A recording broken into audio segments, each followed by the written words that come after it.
Salutations and solutions. This is Eamonn and the FNA Show.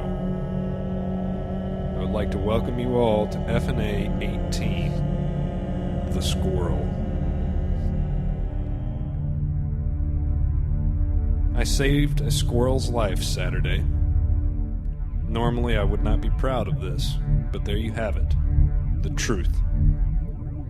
Allow me, for reflection and information's sake, to start our tale by stepping back in my life a bit. Hopefully you'll be able to read and comprehend the page I'm turning back to. Not a lot of readers left out there, at least not here in average America, but I digress to another topic where that's concerned. Growing forward to where I began, squirrels. I grew up in Tennessee, Knoxville for any overly curious peoples out there. Our house during my high school years was situated on a 3-acre lot underneath a canopy of oak, sycamore, and dogwood trees, and was heavily wooded in the back of our backyard. As such, we dealt with such unfortunate occurrences as raking a shitload of leaves in the fall, mowing for hours on end in the summer months, and observing the pesky, meandering ways of the squirrel. I'll have you know that initially I had no qualms with this creature. However, my granddaddy was a big fan of gardening, and I was a big fan of eating, and I was more specifically a big fan of grilling hamburgers while my best friend Brad manned the french fries in his Fry Daddy. One summer, we came to fully appreciate the addition of homegrown tomatoes to our arrangement of beef and bread.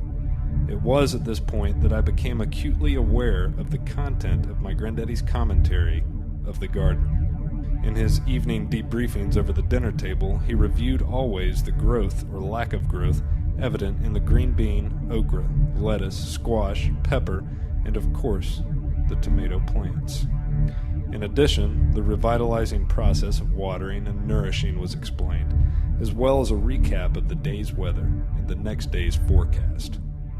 More importantly, perhaps, and definitely most intriguing to me at the time, was the casualty report, followed by the list of repeat offenders. Like Kaiser Soze and company lined up in the usual suspects, there was rarely a day put to rest without reference to these garden gangsters. The rabbit, the bird, the raccoon, and the squirrel. It was difficult for me to hate or fault a descendant of the star of the greatest cartoons ever, Bugs Bunny, so I took the rabbit complaints with a grain of salt and a carrot slice right off of the bat. Secondly, I couldn't very well get angry with raccoons simply because they're pretty kick-ass creatures that keep to themselves for the most part unless they need to get food or something. And if they were getting a little dessert from our garden, I personally thought that it was a small price to pay for having raccoons lingering nearby. Perhaps I could befriend one, I thought. They appealed to me more as a pet than the beagle we already had. In regards to our third offender, I also gave respect. As every sane person that I knew had at one point or another dreamed, I often had nightmares in which I could fly. I call them nightmares because the cold, hard reality check that waking from these lofty dreams brought was terrifyingly terrible. For what seemed like days in my sleep, I had been a gladiator of the air, flying wherever I pleased, and upon waking, this reality I had come to know was stripped from me.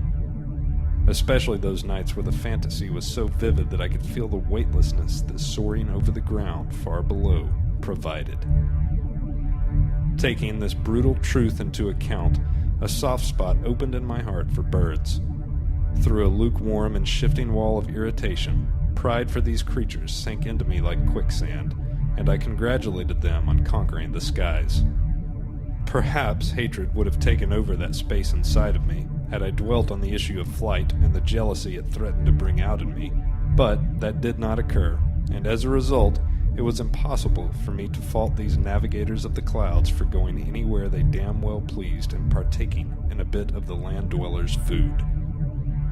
And finally, as Granddaddy mentioned our 4-footed, furry-tailed nemesis, a sour taste began to creep up on me like a single raindrop that falls preemptively and strikes you right in the face. An annoyance. I heard that reigning agitation in his voice also as he singled out the tree rats, giving testament to their worthlessness. They were simultaneously a nuisance and a seemingly incurable problem pest. Unless completely annihilated, or unless we were to turn our open-air garden into a greenhouse, there seemed and proved to be no cure for the disease of emotional discomfort those squirrely scoundrels graced and mocked us with. It was with careful consideration and eager examination of the facts and situations at hand that I consciously and cautiously accepted the burden of despising these little devils. Hoarding copious quantities of acorns throughout our property was not enough. Frolicking about in our front yard as though it was their playground was not enough. Having us allow them to exist with us in what I had previously thought to be relative harmony was not enough.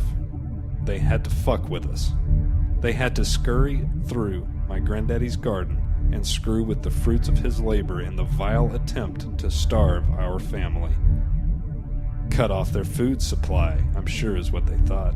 The trees, the yard, the field will be ours alone once the humans are gone.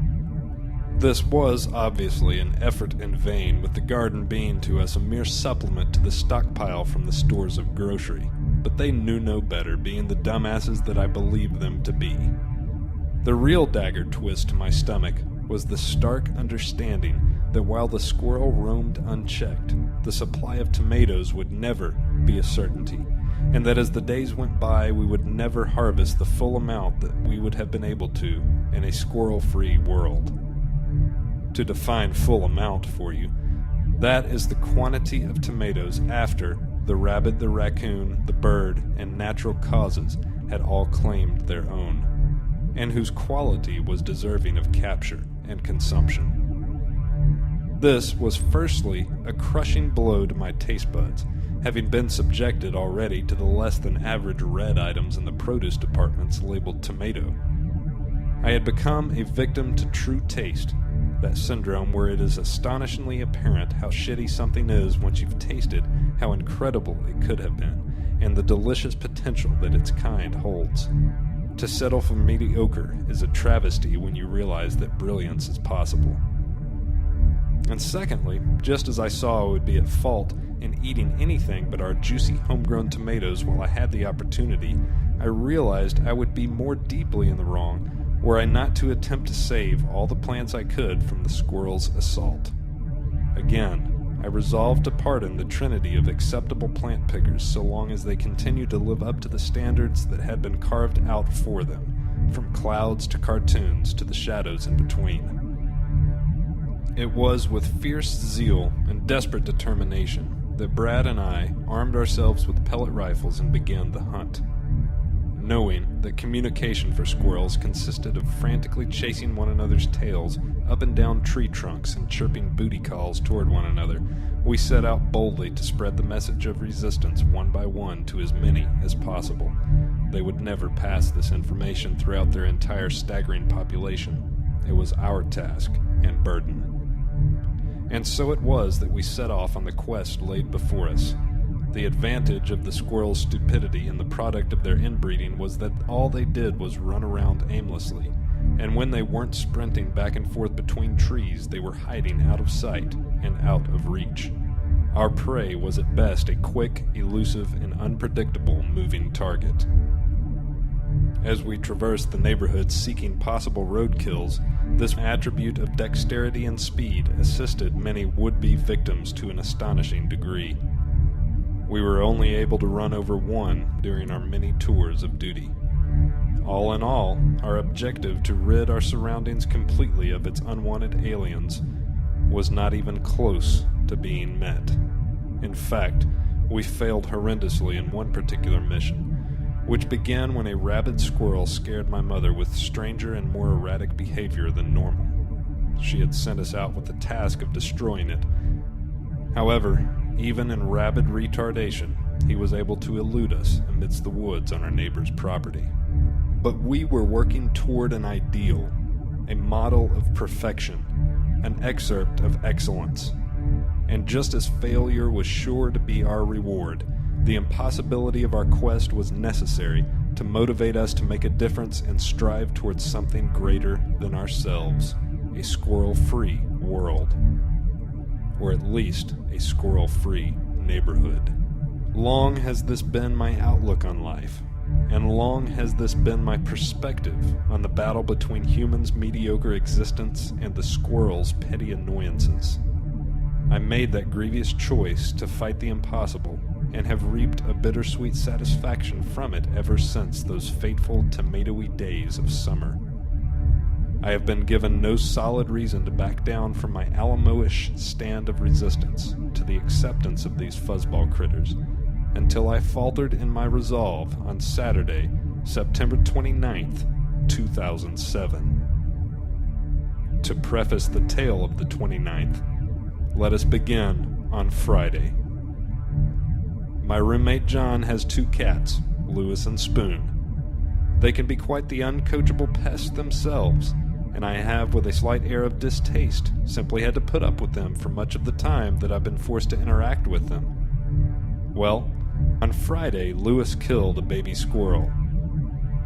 Pride immediately seeped into me, but in addition to that initial joy, I felt a sprinkling of guilt looking down on the squirrel lying on the floor of the FNA lair. I congratulated Lewis on achieving some cool points with me and discovering his true calling in life before realizing that there is a difference between killing a squirrel and killing a baby squirrel. And this made me think a moment or two about things as I thought I knew them to be. A twinge of remorse passed over me, taking the form of a creeping, goosebumpish wave as I disposed of the baby. Questioning for a moment my life's choices in regards to these tomato thieves, I returned to the indoors and brushed off the feeling like a sticky cobweb. One day after the death of baby squirrel, another incident occurred out back on the FNA douche-free patio. Several friends of mine were hanging out and seated around the poker table when we heard a squeaky, whelping noise behind us. Turning to face the FNA jungle, my backyard, our eyes beheld a brutal scene. Towering again with precipitous force and unfaltering resolve over an even younger baby squirrel was Lewis. Obviously injured, this furry victim, who I named Fred, was nerve-wracked and close to paralysis as Lewis toyed with him with the cunningness of a cowardly lion looking down upon a cheap and easy 4-legged fast food frenzy. To our dismay, attempting to get Lewis to back down and leave Fred simply caused him to retreat into a corner of the patio densely populated with pieces of wood, a weight bench, an old bed frame, and other objects of randomness. All were propped against the wall, and Lewis fled underneath and in between them. Feeling another goosebumpish wave breaking in front of me, I set off angrily toward the whimpers of fear emitting from the corner.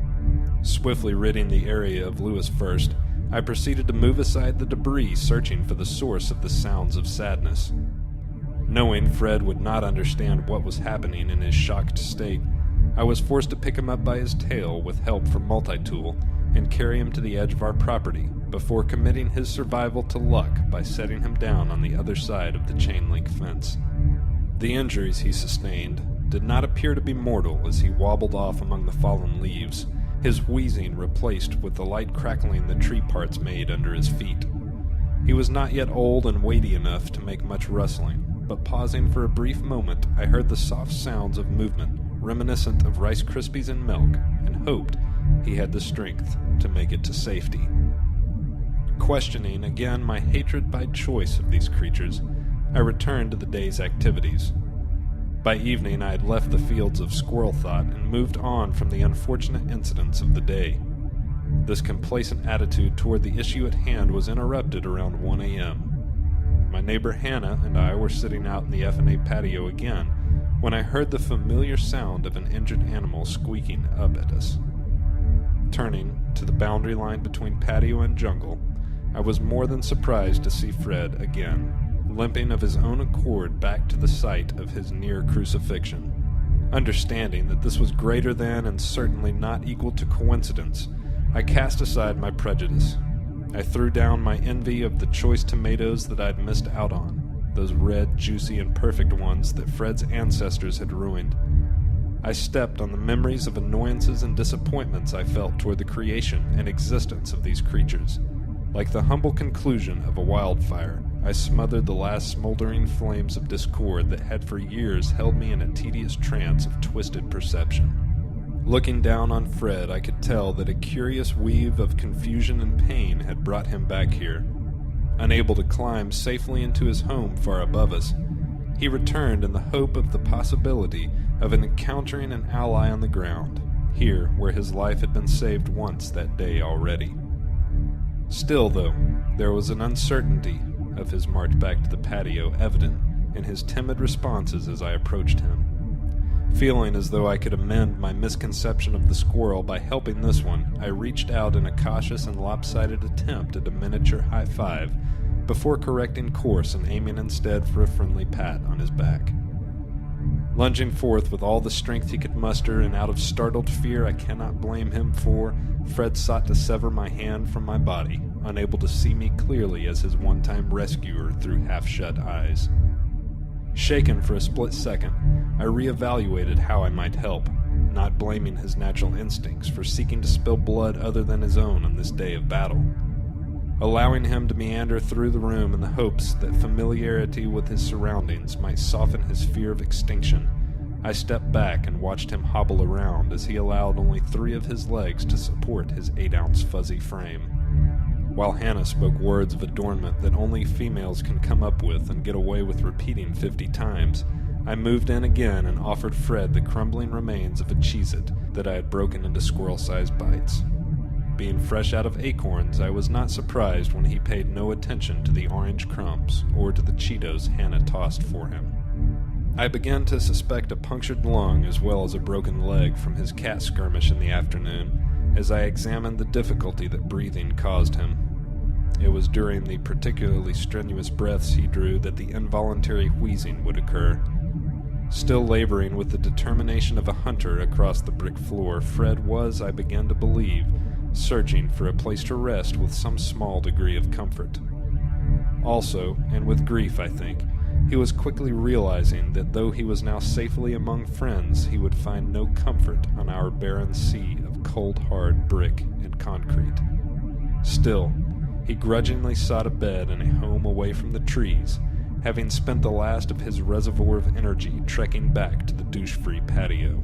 Serving as inactive observers, we watched as the last drops from Fred's well of walking strength were depleted. Startled by a spiderweb he could not see, he squirmed in agitation before giving in to acceptance and settling for one dirty, soot-covered brick underneath John's blacksmithing forge as a textured bed for the night.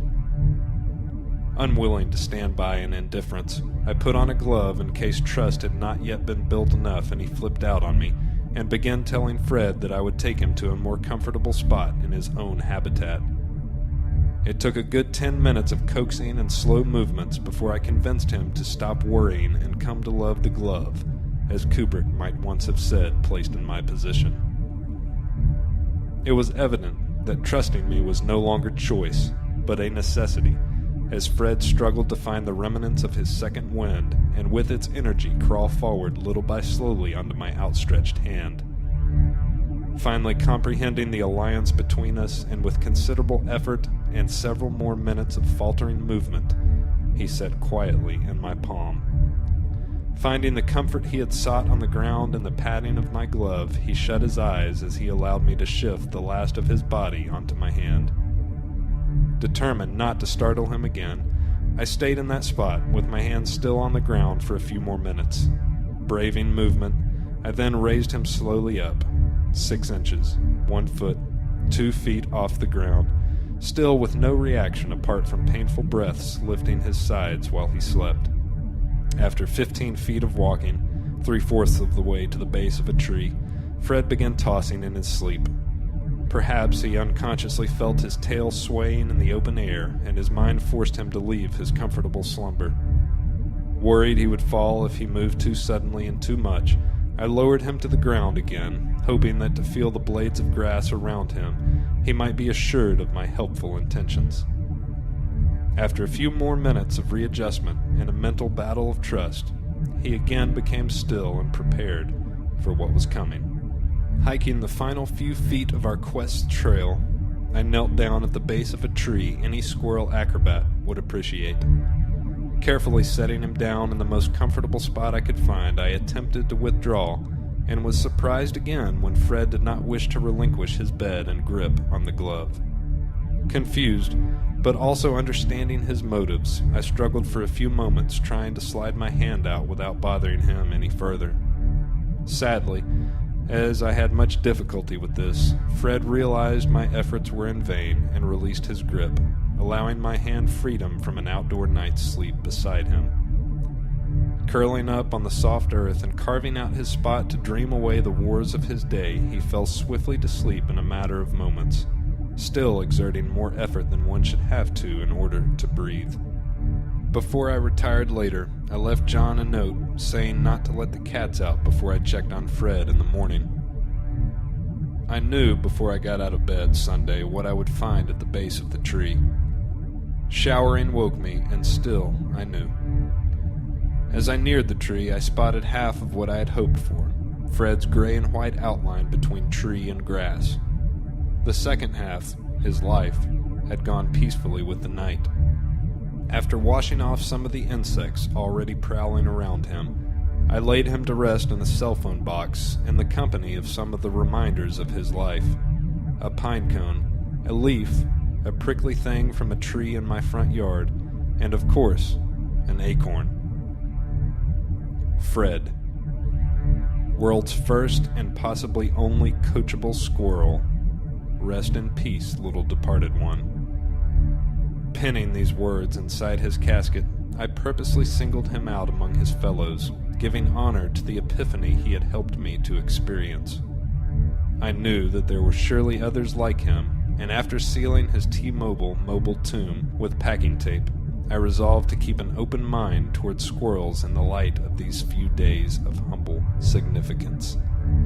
My brief encounter with Fred has shed more light for me on the words of Herbert Spencer. There is a principle which is a bar against all arguments and which cannot fail to keep a man in everlasting ignorance. That principle is contempt prior to investigation. And on Monday, in the humid mid-afternoon October heat of Mississippi, after guitar music, a few words of departure, and a reading of Zechariah 12 verses 3 through 12, selected at random in honor of the randomness of his appearance in our lives, Hannah and I laid Fred in his freshly dug grave, 2 3/4 feet under the squirrel circus floor of earth, in the northwest corner of the FNA jungle. With an open heart and a more coachable mind, I now stand corrected in my contempt of the squirrel, evolving closer to an equilibrium with both the symmetry of life and my personal quest to not be a douche. I thank you, Fred, and I salute you. This is Eamonn for the FNA Show. Pants out.